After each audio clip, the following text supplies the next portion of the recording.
Hi everyone, this is Kelly from The Truth in Story, and I'm here to show you the Crystal Tarot by Elizabeth Trevisan, which is a low Scarabeo deck, and it is a pip deck. So if you are not interested in looking at pip decks, and by pip deck I mean that it is unillustrated minors, I'm sorry, but I will say these are absolutely gorgeous non-illustrated minors. So take a look. You may be sucked into it even though you don't normally like them.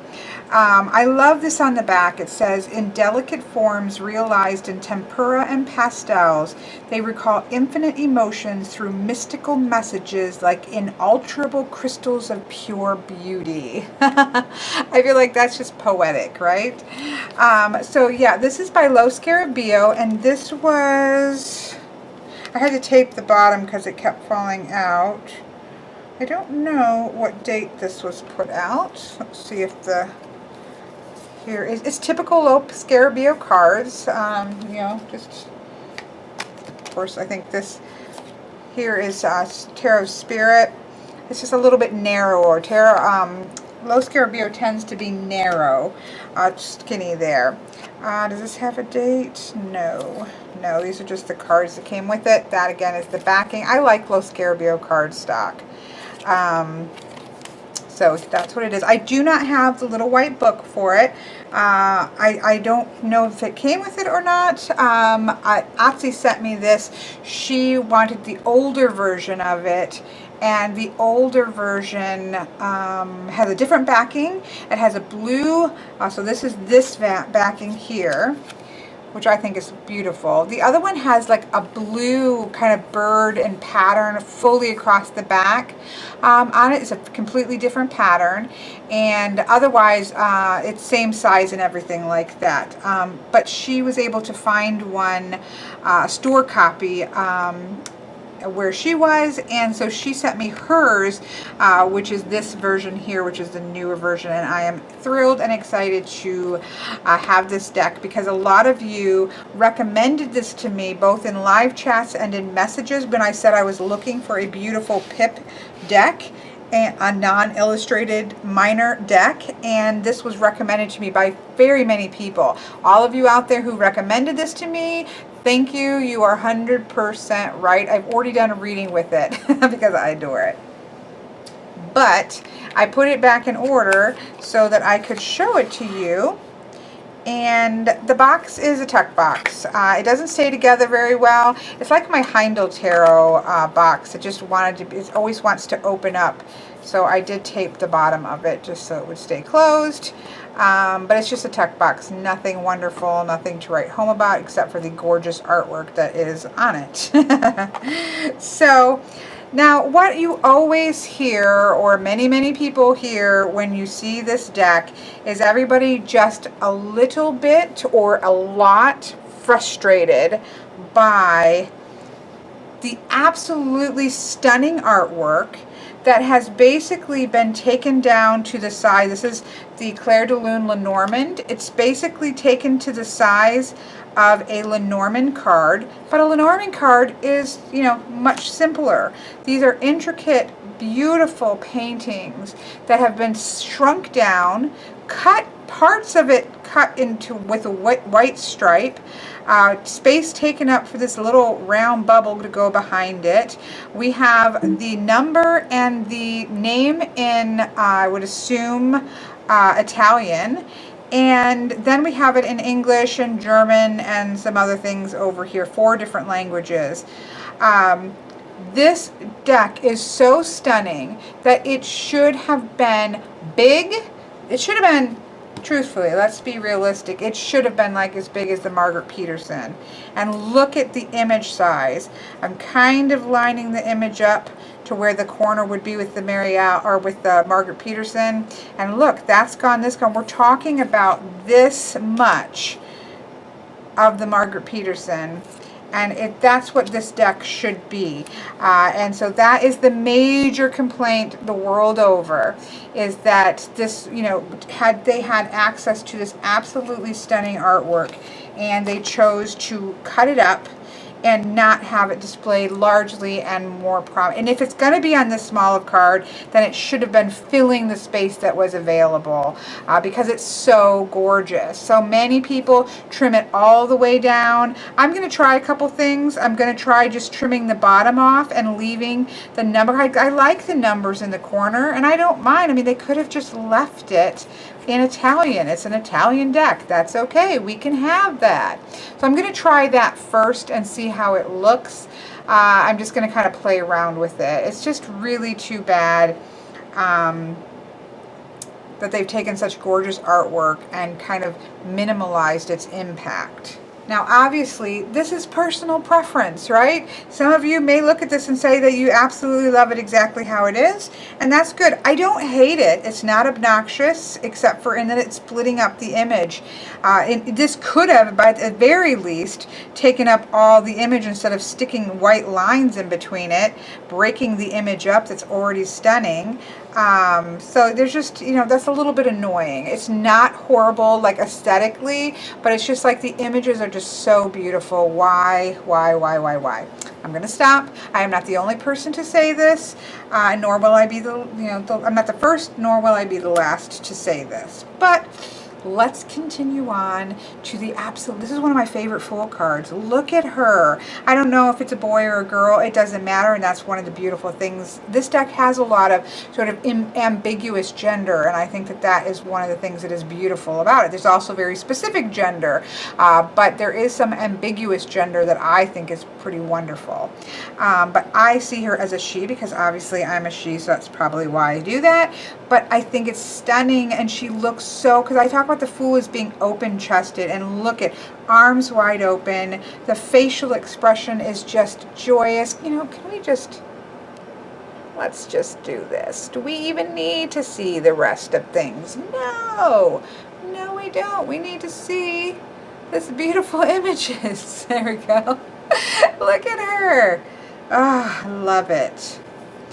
Here we have the Magician, and now I know I probably got it too tight, but here we have the Magician. I love this. Again, I feel like this is, you know, you can kind of see a female form, but then you can see it where it's masculine in the face. I just like this kind of gender neutral. The palette is amazing. It is vibrant at the same time that it is muted vibrancy. It's gorgeous. Absolutely stunning.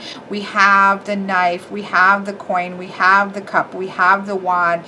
Everything that this person needs is at their disposal to manifest their will into the world. Look at the High Priestess.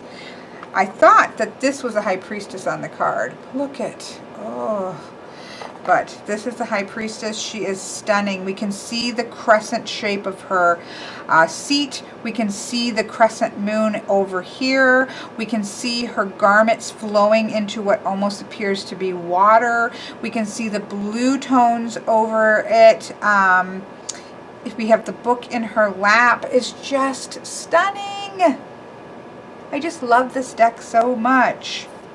Look at the Empress. Again, vibrant colors that have been like overcast with green, abundance of green that we think of with the Empress. And she is very regal, so we have the regal Empress as well as the green sense of the nature, Mother Earth nature is pulled in there as well. It almost looks as if we have wings. We still have the red cloak coming from the bottom, which I personally like to see in the Empress card. It's just beautiful. That's what I'm going to say a lot. I'm just going to say it's just beautiful. Look at the Emperor. Throne, eagle, regal, scepter, but we still have nature out there. I love to see both the secular and the natural rulership of the Emperor, and we do in this deck beautifully so. Love it. Very Hierophant-y. Very traditional Hierophant. Much of this, of course, is based on Marseille style decks. And so, of course, we're going to have quite traditional imagery, but it's beautiful. I mean, it's the Hierophant. We've got all the traditional things. It's not hard to read this. We have the supplicants. We have the staff there. I don't see the keys necessarily, but again, we get that idea, even in the squareness of things, we get that idea of structured religion. Look at this Lover's card. Look at the sun. So we still have the 3 aspects with the sun and the 2. I like to see 3s in Lover's card, and we have that. I just think it's beautiful. It's clear what it is. Bam, it's the Lover's card. You don't think twice. Chariot, not my favorite, but it is traditional. I'm just not a big fan of these clunky chariots that don't look like they're going anywhere. These Sphinxes do not look like they're going anyplace. Now, they're probably at the starting line ready to take off, is what Atsi explained to me, and I guess I can go with that, but I really like to see a moving chariot. It's just personal preference, but it's still beautiful, and it is very traditional, both, yeah, obviously to Marseille, which then, of course, influenced the majors of the Rider-Waite-Smith. Look at so we have Justice as 8 and Strength as 11, and we have the beautiful Justice card. Look at the sword, look at the scales, look at the purples and blues and golds. Again, vibrant but muted. She uses some kind of a wash or something over these that give them a vibrant, muted vibrancy. That's the only way I can describe it. That is just stunning. Stunning and stunning. Now, I got these out of order. I don't know how I did that, but there you got to see babies, babies, and babies. Why? Okay, so now I must have the yep, here's the 9, and there is there we go. You can see there are babies in the sun card. But what can I do? What can I do? Besides the chariot and the babies in the sun, it's traditional, I get it. I just don't love it. But they're beautiful babies in the sun. Here's the Hermit, stunning. We've got the beautiful lantern. We have the staff. He's going off to gain his internal knowledge, to shine the way for others, to be both seeker and teacher, and it's gorgeous. Not my favorite Wheel of Fortune, very traditional. We've got the wheel, we've got the Sphinx on the top of the wheel. For such a gorgeous, vivid deck, it's kind of bare, to be honest, but it's still beautiful. I still am not going to complain. Wheel of Fortune cards are generally not ones that I like in decks, and, you know, this is okay. It's there. Still beautifully done. Look, see, but then we have Strength. And of course, she does look a little bit like she is doing more of the prying, but I think she's just bent over and rubbing his head is what I really think is happening. She's giving him a head massage. But it's gorgeous. Look. I mean, what else do you want me to say besides how beautiful are these? Look at the Hanged Man. Love the use of layers. There's lots of use of layers in this, almost like quilt-like. He looks so very serene. I love the patterns in the clothes, traditional crossed leg behind, hanging, you know, blonde hair. It's very traditional and very, very beautiful. I love, again, you can see the layers in the Death card. Very much, we see the water in the background. We don't have the traditional Marseille pieces of hands and heads, but otherwise it looks quite traditional. I can see the idea of the sun rising in the background, even though I don't think that's really what it is, but that's what it evokes to me. So it's a traditional Death card. I can work with it. Look at Temperance. She's got the 2 cups, red here and water here, and she's going to mix those back and forth. The detail, that's why I wish these were large cards. The detail going on in the wings is just amazing. I think that this is going to show better on the screen than it's going to show in person because it's going to be way bigger. I'm going to have to watch it back myself so I can see all this gorgeous, gorgeous work. Look at the devil. How beautiful is the devil? Very sexually ambiguous, gender ambiguous, I should say. We do have a hint of a snake tail going on here. We do have some feeling of dark wings. Again, if you can see how close and textured and gorgeous these colors are. And this is why I'm trying to learn to paint with pastels, because look at that tower. Look at the texture and the colors and the patterns and the lightning and the falling off and the people falling off and the lid falling off. It's a traditional tower card. Beautifully, beautifully rendered. I love the star card. Look. We have the stars. Again, it has a very quilt-like appearance almost, but just, or stained glass, I guess that's how I would say, maybe more stained glass. Absolutely beautiful. Look at her. The drape of her hair, the drape of her dress, the water, the patterns. Beautiful use of patterns. Taken like the Hoods patterns, taken to umph degree. And almost more like the Enchanted Tarot. Was that what that's called? The one with the patchwork quilting, but more cohesive. Oh. Look at the moon card. It's one of my favorite moon cards. It's stunning. Absolutely stunning. This is a beautiful face in the moon. I will take that face. We do have the lobster here. I don't see the wolves. We have the water. We have the two towers here. But you just, you get the sense of the illuminating rays of the moon. But it's fractured. And so you also get that illusionary feeling of the moon as well. La Luna. The sun. Babies, but we got a boy and a girl here. We got one, they're not on a horse. She's holding her hands up to the sun, saying, "Hi, I love you, son." So, babies in the sun card, I still don't like them. It's just a personal choice, but it's still gorgeous. And I love this. Look at how beautiful that Judgment card is.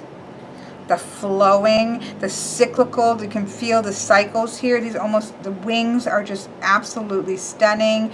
There is just that sense of cycles to me. That's what pops out really strongly with that image. Beautiful. I'm not generally a fan of world cards either, because they usually have these things just stuck there. This to me is very cohesive, very earth. You almost feel like you're seeing the earth and the greens and the blues and the golds and the browns. It's just stunning.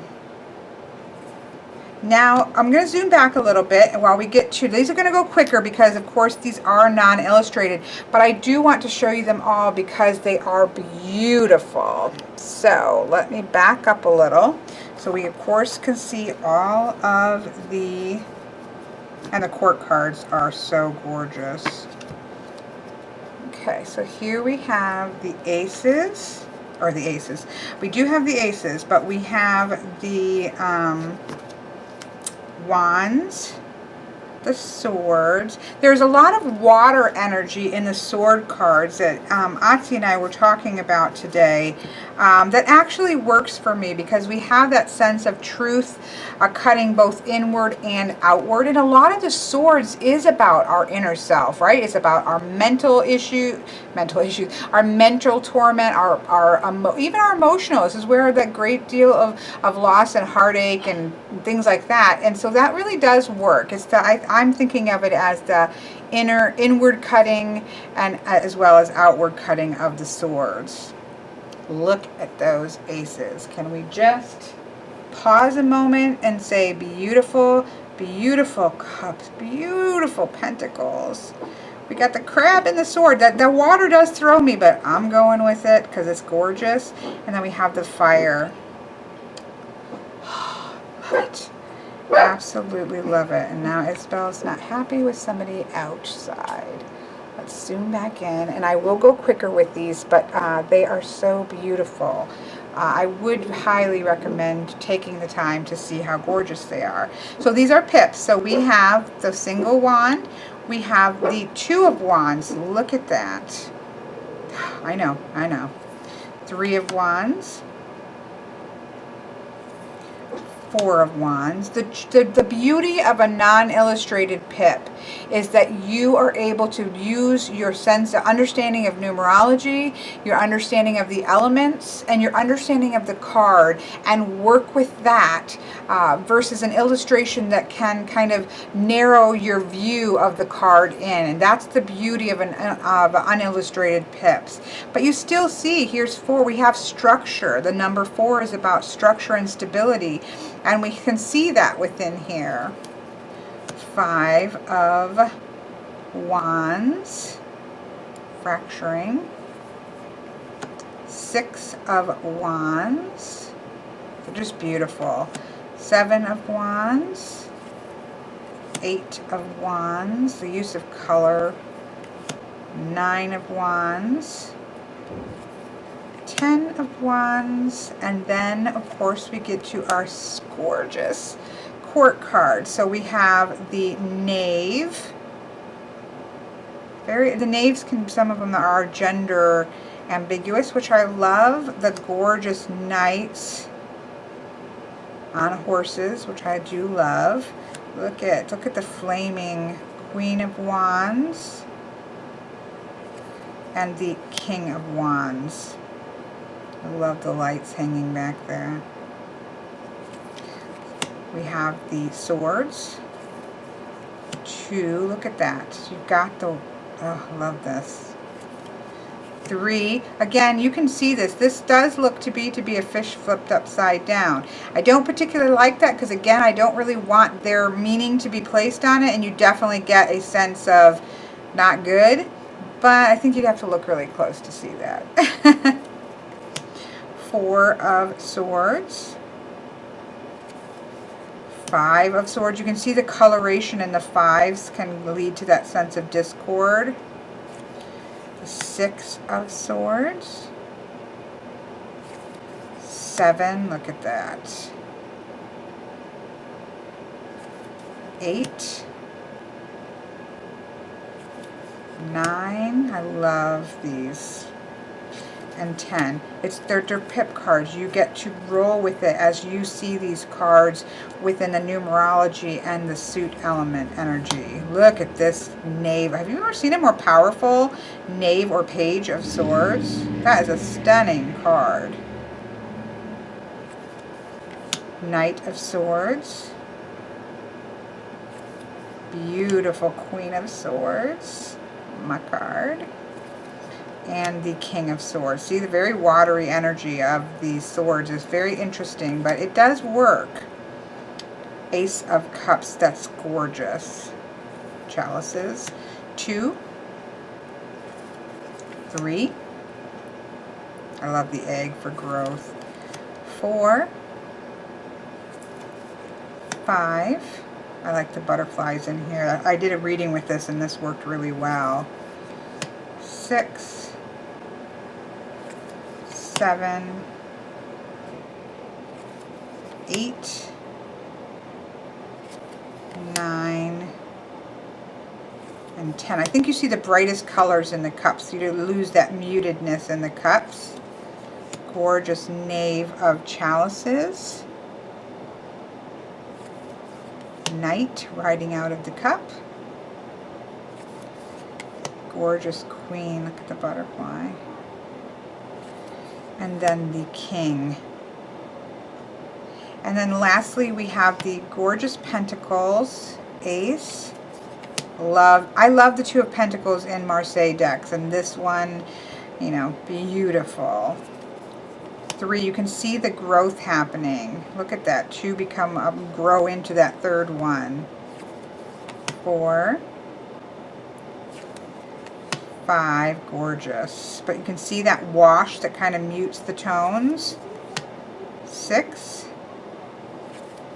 7, I love this. 4, and then having the stability that then grows outward. 8, look at how gorgeous each one of those pentacles are. 9 and 10. The beautiful, this is the youngest of the pages, or Knave. The Knight. The Queen, I love her. I love this Queen of Pentacles. And then the King, I also really loved him. There you have the absolutely gorgeous, gorgeous Crystal Tarot. Now, this is probably my shortest one ever because, again, it's a pip deck. They go a little quicker. You don't really have the illustrations there, so you can kind of power through the minors. So I definitely would say this is one of my quickest ever walkthroughs. I should do more unillustrated pips, shouldn't I? People are always like, quit apologizing because your videos are long. I've never once seen anybody say anything negative. You've never seen my inbox, my people. You have never seen my inbox. Be thankful that you haven't seen my inbox. And yes, I have had a wax. Usually these spell candles completely evaporate. I have only had with these dark blue ones. I had it happen, but it was not so bad, and I thought it was a fluke. But no, the blue ones cause problems. I've got to work with that. So just ignore that little mess over there.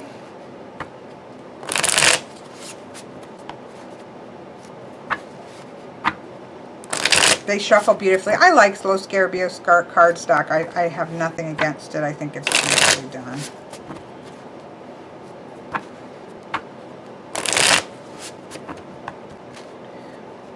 Okay, let's just see some of these. Let's do a 9 card. I think we can get them, although they are tall and skinny cards, right? Look. But look, why can't we have these images be up front and center versus all this writing going on here? So here we have, look at these cards. How stunning are they? I think that they're absolutely beautiful.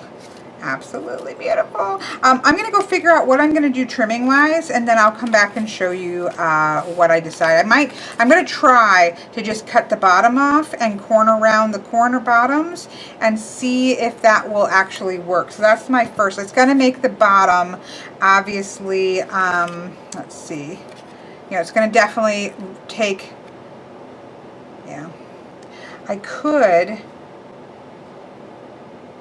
I could actually trim, I could, if these are good, I could trim to the backs and then take these off, but leave, take this bottom part out, and then there wouldn't be this white here. I'm going to try that. So I'm going to try a couple things, and then I will come back and show you what I have done. Okay, you can see what I've decided to do, and I quite like what I've decided to do. So what I ended up doing is and of course the backs are not completely even because that border doesn't go around, but I can live with that. So that's what I have here. So what I have done is taken a pair of scissors. I always use scissors, and I've cut off just above that split to leave the white. I have cut off the bottom. Then I've turned it over, and thankfully I checked for quite a few cards first, but they stay pretty nice, and I have trimmed the white off, being a little more generous towards leaving a little extra white versus going too far in, because I want to leave the top words intact as well as the little side thingies. So then that's what I've done, and then I've taken my smallest, which I believe is a 3mm. My thing has gone off. This is 5, so this must be 3. And so that's my smallest one, just because these are small cards, and so I like these small corners to go along with it. And that is how I have chosen to do that, and I think they look really good. I have seen these completely trimmed, and they are also beautiful that way, but I do like having the numbers here, and I do even like having the assuming the Italian that's there at the top as well. And so, yeah, that's what I've chosen to do, and again, I'm really happy with it. Not a perfect backing, but I can certainly live with it for the beautiful fronts, which is what I look at anyways. So there you go. That has been my look at the Crystal Tarot. Absolutely love it. Absolutely love it. Thank you for sending me this, Etsy, and bam. Yes, love it. Love it. I will be using this deck a lot. Plus, it's a good size, truthfully, for being able to do larger spreads that are, that fit well in my reading space. So this is going to be a much used deck.